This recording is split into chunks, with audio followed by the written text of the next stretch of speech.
Okay, so hello everyone, welcome back to another episode of AI and Oats, which is my daily show where I answer some questions about AI and talk about some pieces of AI news. If you're new, welcome. Who am I? Well, my name is Alistair. This is my YouTube channel where I teach Claude Code and Codex for knowledge work, but I also run an AI consulting and training company called Dux. And so if you own or run a business and you'd be interested in growing your revenue through implementing AI, then feel free to get in touch through the link in the description.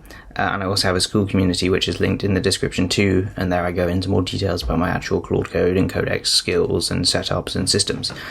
But now that the preliminaries are out of the way, let's jump into today's questions. Right, so basically the way this works is during the day I have a Codex automation that goes and searches various kind of Reddit forums or news sites and pulls together some interesting questions or pieces of news about AI, and then I come and react to them or just comment on random stuff, go off on tangents. Anyway, I'm afraid it might be a very short episode today, partially because Codex has not found me particularly interesting questions, and partially because I am very pressed for time, so apologies about that. But let's see what we have here. Jalapeño's first results show industry-leading speed and efficiency in AI inference. I don't know a whole lot. So Jalapeño, as far as I understand, is the chip that OpenAI have just released. I probably haven't read about it in enough detail to have a particularly interesting take, but I guess this means that AI are starting to integrate vertically more if they're now controlling the chip layer as well, which is obviously, I guess, something we've seen like Google do with their chips. I can't remember what are they. I can't remember if their chips are the Trainium ones or if that is Amazon. But I guess the flip side of that is probably arguably currently OpenAI definitely have a better model than Gemini, I would say. And so I guess this is interesting. Hopefully it means that if OpenAI can make their own more efficient chips for inference, then inference will become cheaper. And the knock-on effect of that is that tokens will become cheaper, and therefore high-level intelligence will become cheaper, and therefore more ubiquitous, which means that the kind of level of, intelligence integrated into everything, and therefore, arguably the quality of life and just the coolness of everything should go up. That's not a particularly sophisticated take from like a machine learning engineering professional standpoint, but hopefully if this sort of vertical integration means that OpenAI have cheaper inference, then hopefully that means that we as consumers get cheaper tokens and therefore are able to do more, which is really what we want. Is just, it's what I want, is this very high level intelligence to become cheaper and cheaper so that it can be used more and more, because I feel like it gives individuals so much more leverage and agency on their abilities. I don't know if better chips should also mean like faster training and stuff, but as I've said in the past, I don't think that I don't even think there needs to be significant advances in the intelligence of the like frontier models for AI still to, kind of spread throughout the economy and still have massive gains and make so many things so much more efficient and so much more powerful and better. So not necessarily the most sophisticated and nuanced take on OpenAI's new Jalapeño chips, but hopefully they're a good thing. I don't know if this means what this means for Anthropic, if it forces them to try to start developing their own chips as well, because if you have OpenAI developing their own chips and Google developing their own chips, it would leave Anthropic as really one of the only frontier AI labs not making their own chips. So I don't know. And then I guess the flip side of that is I feel like Nvidia, who obviously are, big chip company, are making some of their own models, like their Nemo models or something. But I don't know what level of intelligence they have, although I think I'm pretty sure they're open source models, so obviously they're playing in a little bit of a different field in a way compared to like Anthropic and OpenAI. Anyway, probably some of that was probably mostly irrelevant, but hopefully some interesting thoughts there for you. How small businesses are winning search visibility in 2026, SEO, digital PR, and the rise of AI content tools.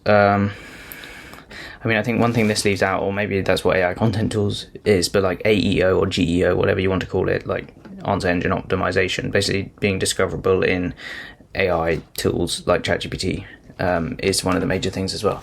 I don't know. I mean, I definitely think AI can help you a lot with these, like, because you can connect Claude Code or Codex to like track your Google Analytics and like your page ranking and that sort of thing, and you can set up a loop that like once a week or once a month, whatever cadence you want it to be, will audit like your discoverability in answer engines, audit your SEO, your page ranking, make some changes, see if those improve the next time it runs, and therefore write to its own like state and known issues and knowledge stuff, and then you can get a self-improving loop that reflects on how it's doing and that sort of thing, and yeah, hopefully therefore increase your SEO and your AEO. So yeah, I've kind of set that loop up for myself. It's a little bit, I probably could do with improving how smoothly it runs at the moment, but it does kind of fundamentally function. But it's definitely a loop that you can set up fairly easily and make it self-improving, and those self-improving loops are the things I think you should look to find all over your business where you can implement them, with AI and Claude Code routines and Codex scheduled tasks and that sort of thing. How are people burning through their weekly Codex limits so fast? Like, as I mentioned in another video, I did see someone suggesting that Codex limits has actually been cut down in terms of their weekly limits on the subscription. I think that's possible because last week I did actually pretty much hit my limits more or less for the first time in ages. The only time I'd done it in the past is when I was using GPT 5.6 Sol on Ultra Code or Ultra and Fast mode exclusively when it first came out, just to see how much I could push it to do, which was fun, and I had it running all night, but then I did hit my usage limits. But then this week they've seemed alright, but I do feel like last week I was running it on max quite a lot, which is when I hit my usage limits, and this week I wasn't doing that so much. And it's like I kind of have said in the past, I think that the best thing, like, you should try to run it on the like dumbest model that you can, or well, not dumbest model, but like dumbest thinking level.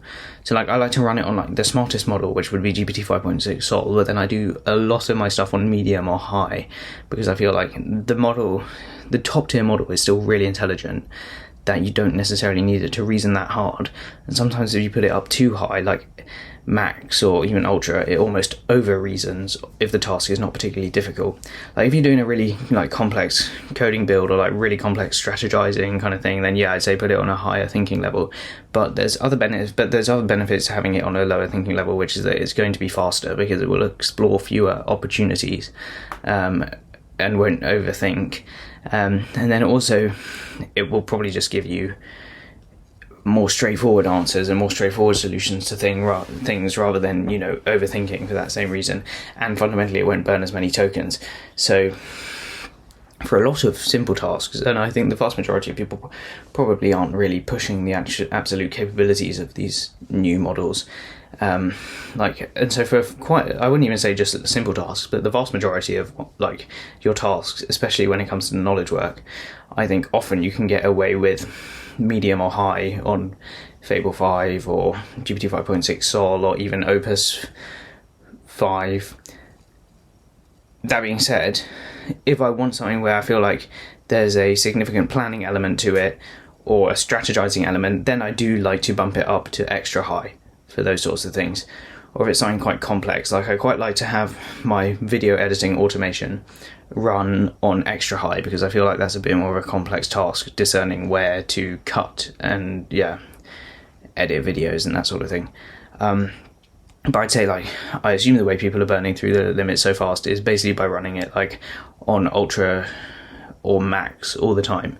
And like, yeah, I mean, to be fair, if you do run it on ultra all the time, like, you are probably going to get marginally better outcomes. But I just think that for the vast majority of things, having faster responses which burn fewer tokens and don't necessarily overthink and overexplore every possibility and return to you what is potentially too much and confusing stuff, then yeah, I feel like I feel like you don't need to be running it on max or ultra all the time, and you're better off just running it on medium or high, and then you're probably going to preserve your usage limits better. Right, so that's going to wrap it up for today's questions. Apologies that it was a slightly shorter episode today, but hopefully you found it useful. If you did, please feel free to subscribe. And just to mention again, if you own or run a business and you're interested in growing your revenue through implementing AI, feel free to get in touch through the link in the description.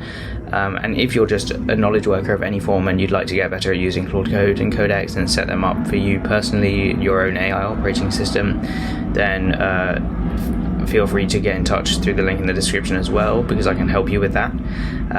Or if you're interested in our school community, the link for that is in the description too. But thanks very much for watching, everyone, and I will see you tomorrow. Goodbye.